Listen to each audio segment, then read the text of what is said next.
So this channel, folks, is quite different from a lot of channels out there in the sense that I don't just showcase new things all the time. I'm not obsessed with whatever is new and then move on to the next new thing and not showcase it over many months and even years. Enter the Somnium VR1. This headset, well, I've had it now for, yeah, it must be getting on a couple of years easily. I've got a lot to tell you about this. I'm not trying to sell you one, okay? So let's just make that very clear. And I think for most of you out there, even though this is a very, very relevant headset for the high-end flight simulator enthusiast, it's not going to be for you.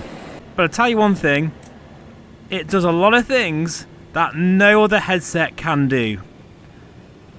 And I'm going to talk about that in this video today as we fly the Caravan Professional by Black Square, which is now out, by the way. This is a must-have for general aviation fans. And we trundle down the runway here. A very, very bumpy runway. There we go. We're going to fly over Prague, the home of this headset, the home of Somnium Space. And since it is photogrammetry, it should look pretty special today. So I never thought I would go back to a large VR headset, especially as for the past, well, probably even year, this channel has kind of focused more on the small form factor micro OLED VR headsets of the Mega Next, the Big Screen Beyond, the Pimax Dream Air. So why on earth would I go back to a large, bulky VR headset? So let me explain. I live in the UK, which predominantly is very gloomy and rainy most of the time, apart from this week I'm recording this, and I'm getting fed up of it. I wanted to see some sun, and this headset is the brightest VR headset on the market, and I've been so used to using OLED displays recently that when I first put this on this morning, it's now the afternoon, I'm still using it, I was absolutely shocked by how bright this headset is. It feels like the sun is beaming down on you. It really does. But not in a way that feels washed out. That's something that I've always had a problem with the Pimax QLED variants. They are bright, but they also feel quite washed out. Somnium Space has managed to produce a headset that is brighter than even that headset, but also retains all those beautiful colours. So that really did surprise me when I first put this on. It's just so friggin' bright. And here we are, this is Prague. Full photogrammetry. Let's get nice and low here. This should look really stunning today. And feeling all the bumps, all of the beautiful motion of this H4. I love how smooth this is now. There's just no cogging. Oh, absolutely wonderful. And then there's the mixed reality, which I'm going to showcase more in a video very soon, a very exciting video where I'm going to showcase the absolute pinnacle of mixed reality technology for flight simulation. It is immense, and this headset is at the forefront of that. And I've got to say, it even beats the £15,000 Vario XR4 when it comes to mixed reality. And I guess that's also a point I really want to stress in this video today, is this headset is up against the likes of the Vario XR4. We're not comparing this to the Quest, we're not comparing this to the Dream Air. This is what I consider a hyper-level VR headset. Much like a Lamborghini or a Zonda or something like that in the supercar world. This is right up there as a supercar style VR headset. And it's probably not for you watching this right now, unless you want the absolute highest level experience you possibly can get. But let's just talk about the elephant in the room with this headset. The very thing that I've moaned about for probably, well, yeah, 2 years, funny enough. I've whinged about this more than most, admittedly, and that is the comfort.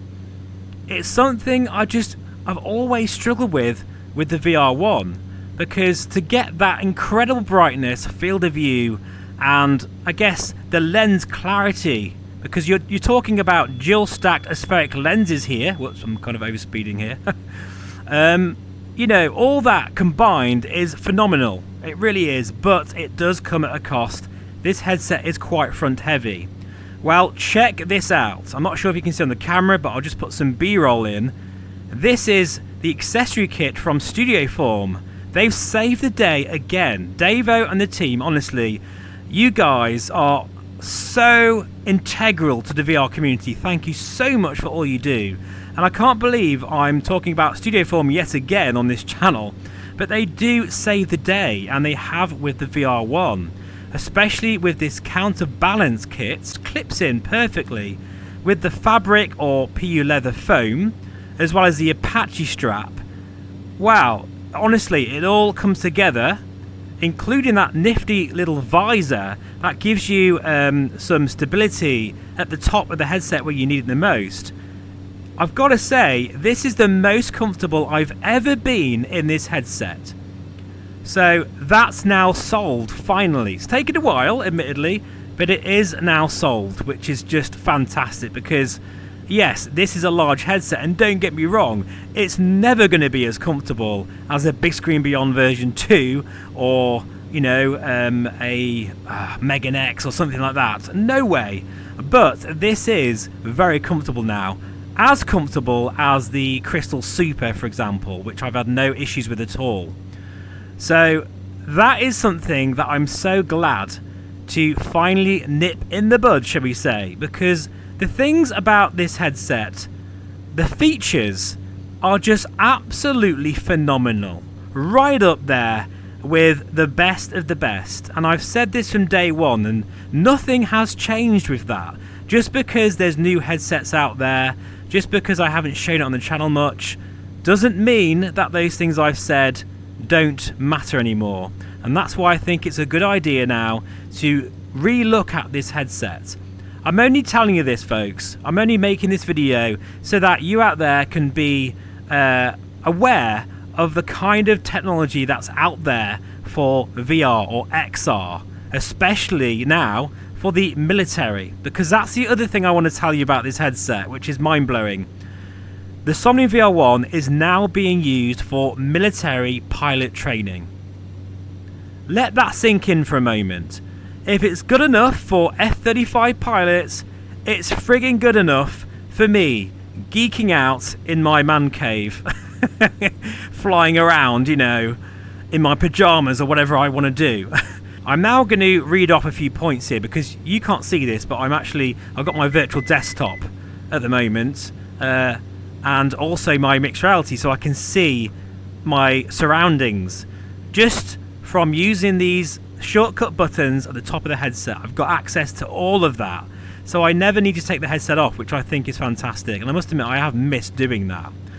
But things like the 3D masking model has a very specialized motion compensation for motion rigs. So if I'm sort of like banking all over the place and really going for it, I'll probably show this in a fighter aircraft or something, not a Caravan, which is a terrible example. It means that my mixed reality will be locked on to the cockpit at all times. It also has a night vision mode now as well, just like in the real world when doing night vision ops. I can simulate that and see exactly how it looks like in a real aircraft in MSFS and DCS world. So maybe a night mission in DCS world should be on the cars. That would be kind of cool, wouldn't it? Imagine that. Now, in terms of the mixed reality, which I will mention quite a bit because that's what sets this apart from a lot of headsets, we've got so many options now, as I say, for 3D mesh masking with chroma key. We've got color enhanced sort of pass-through, which really makes a difference. Even with the MR, you have the full field of view, as in VR now, with favorited rendering. It's just insane what you can do with this now. And you've also got sharpening algorithms that really make it very, very sharp, so you can read your phone, read your knee board or whatever it is, charts, that kind of thing.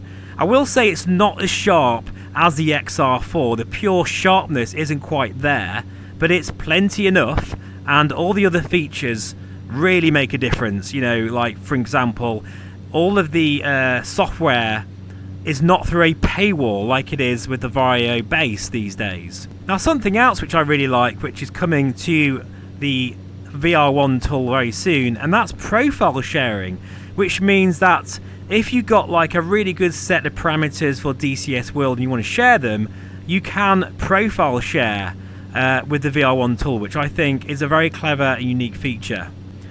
And in terms of field of view, well, this is something that's interesting because from the default interface, I'm getting around 125 degrees. Some people are getting well over 130 degrees horizontal. I'm personally not getting that. I'm getting about 120. I'll just show you my figures now from WinFov. It's actually a little bit less, about 119 degrees horizontal and around 100 degrees vertical. That is, however, with a few caveats. I don't squish the headset to my face like a lot of people do.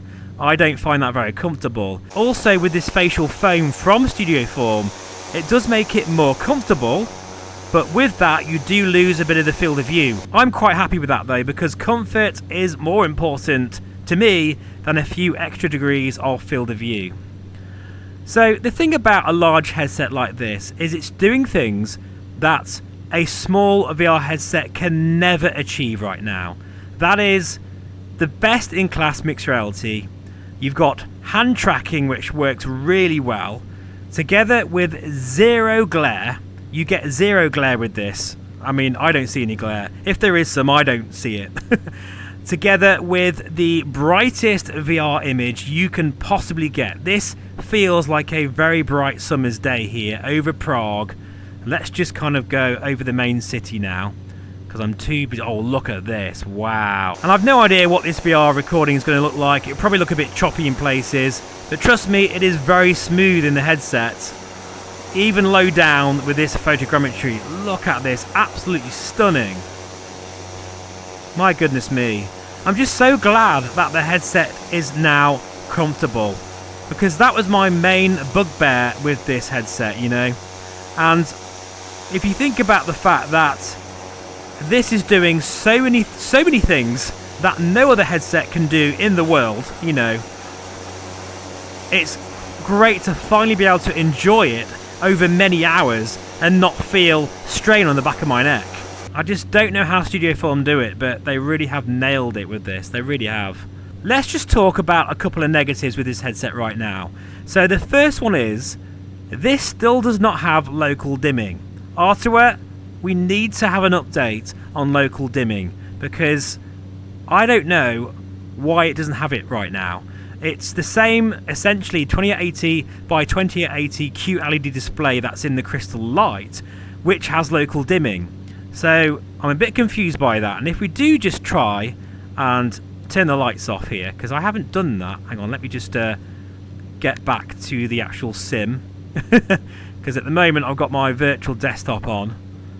It's amazing what you can do with this headset, and you do get sidetracked quite a bit. So let's just take that off, and we'll just go to nighttime, because I am curious to see what this feels like compared to the OLED headsets I'm used to. Let's go back this way, and actually let's just put some lights on as well while we're at it. Okay, so yeah, this is now nighttime. I mean, it really does. It looks absolutely fantastic, but I can definitely tell this is not OLED. You know, it does look really nice, but when you've seen OLED, you are definitely spoilt by it. So I really hope that local dimming can be something that can be implemented very, very soon, because it's been a while now, Artua, so let's see it. So let's talk about the next thing, which I suppose is a negative for most of you out there. That's the price. This is a very, very expensive headset at around, is it $4.5, $5 I think, I might be wrong, after taxes, for the Ultimate Edition. Of course there is different variants, but really I'm talking about the Ultimate Edition here. That's the one that sets apart this headset from anything out there, including that of the Vario XR4. It really does. That's the kind of headset we're comparing this to, and if you think about it from that perspective, it's actually very, very cheap. It really is. What else?